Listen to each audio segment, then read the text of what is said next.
जय शिवराय मित्रांनो. काही प्लॅन अचानकच ठरतात. तसंच रस्त्यावरून जाताना अचानक एक पाटी दिसली आणि इतिहास खुणावतोय म्हणल्यावरती आपल्याला गाडी वळवायलाच पाहिजे. गाडी वळवली आणि थेट पोचलो पावनखिंड. गाडीतून उतरलो आणि अनुभवली एकदम शांतता. ना गर्दी, ना गोंगाट. पार्किंगसाठी भरपूर जागा आणि स्वच्छता आम्ही पाहिली. पावनखिंडला तिथल्या लोकांनी पुढाकार घेऊन बऱ्यापैकी बांधकाम केले आहे. असे छोटे छोटे बोर्ड दिसतात ज्यावर आपल्याला इतिहास देखील समजू शकतो.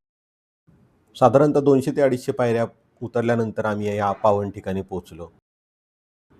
बाजीप्रभू देशपांडे आणि असंख्य मावळ्यांच्या बलिदानाने ही जागा पावन झाली आहे. तिथे नतमस्तक होऊन आम्ही खालच्या बाजूला गेलो, जिथून आपल्याला ॲक्च्युअल पावनखिंड बघायला भेटते. इथे पूर्वी एक लोखंडी शिडी होती. त्याचं रूपांतर आता तिथल्या लोकांनी लोखंडी जिन्यामध्ये केले आहे. त्यामुळे आपल्याला पावनखिंडीत सहज जाता येते.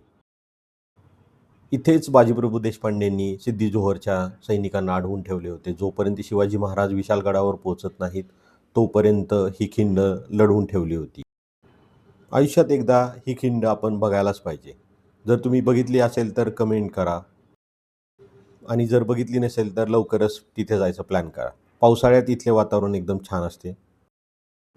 हा व्हिडिओ जास्तीत जास्त मित्रांपर्यंत, आपल्या फॅमिलीपर्यंत पोहोचवा ज्यांच्यासोबत तुम्हाला पावनखिंडला जायचं आहे. चॅनलला फॉलो करा. धन्यवाद. जय शिवराय.